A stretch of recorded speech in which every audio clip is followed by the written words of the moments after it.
Good morning, Ian Crouch with your 8:30 Hunter News update. The Rural Fire Service is hoping to get the Redhead bushfire under control today. The fire has burnt through close to 90 hectares since it broke out on Saturday.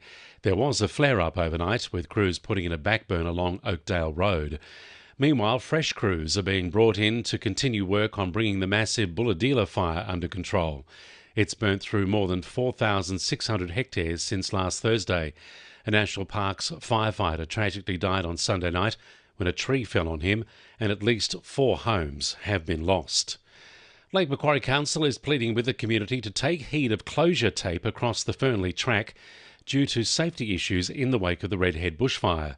Part of the track is closed from Redhead to Whitebridge as crews attend to more than a dozen badly burnt trees which are in danger of falling. Council says people have been ducking under the closure tape to use the track, putting themselves in harm's way. They say arborists are on site and they're working to get the track reopened by the end of the week.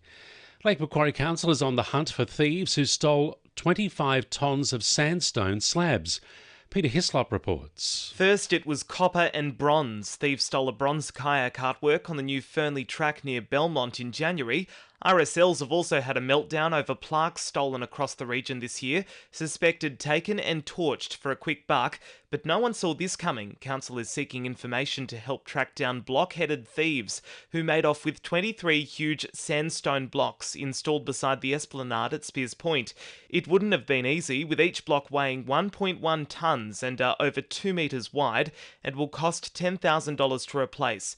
Anyone with information is being urged to contact Crime Stoppers. A police blitz has uncovered potentially dangerous safety breaches on vehicles being driven on Stockton Beach and in the Warramai Conservation Area. Of the 87 vehicles stopped for inspection, almost half were grounded for serious safety breaches and 35 were issued with defect notices.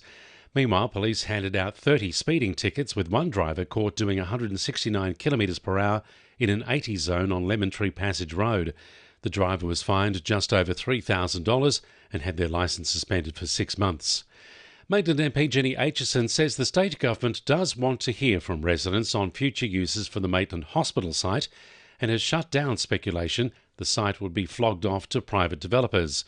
The Greens had claimed 2/3 of properties which go through the statewide audit process end up being sold privately. But Jenny Aitchison says the decision about the site's future use must include community voices. I'm not going to be lectured by the Greens about whether or not we want any of that site to be given to developers to turn into housing. That's a discussion that the community needs to have. This is a genuine process of consultation. Newcastle Council says a new sports facility for Maryland is part of a commitment to deliver more services in the western suburbs. Community consultation has just concluded with 120 submissions, including 100 from individuals, most of whom were supportive of the project. Councillor Peter Winnie-Bart says it's great to see the support. So the next steps will be the staff will review all those submissions and that have been received during the exhibition period, and that will inform that final plan, because that really helps us understand which facilities and which sporting codes would be best suited. And once that plan is developed, that will come to council for adoption.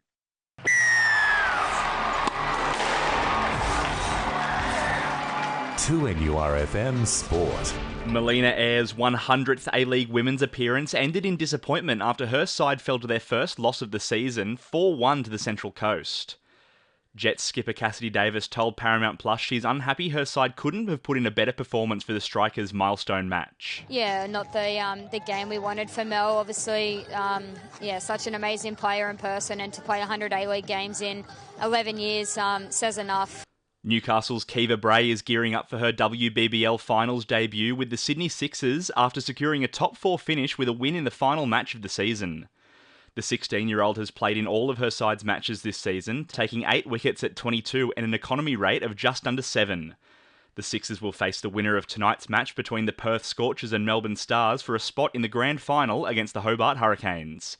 And Jets defender Richard Nkomo has been selected to the Young Socceroos squad for this month's SBS Cup in Japan. That's Sport, I'm Will McGrath. And the winning numbers in Monday Lotto are 6, 12, 26, 37, 39 and 40, and the supplementaries are 7 and 24.